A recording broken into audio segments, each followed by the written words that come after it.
Happy Friday. This is Shawn Labelle of the Dekker Hewett Group. Was a positive week for global equities here. Nothing really in particular moving markets higher.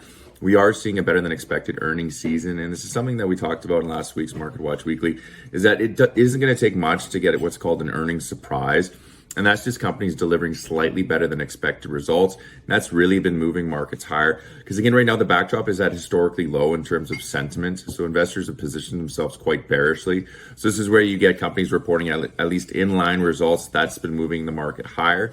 So in terms of this week's Market Watch Weekly, we discussed that a little bit, but it also just talks about the ongoing conversation of what we're going to see next year. We've had a lot of clients that are starting to ask what our outlook is for 2023.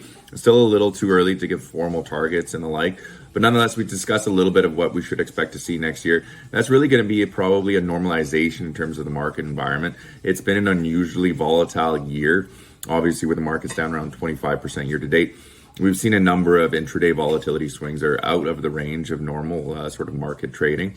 So this week's Market Watch Weekly just discusses a little bit of that. There's some interesting charts in there as well that just convey that next year, if history is any guide, it should be relatively a positive year for markets, at least looking to what we've seen so far this year in terms of the market correction being around 25%.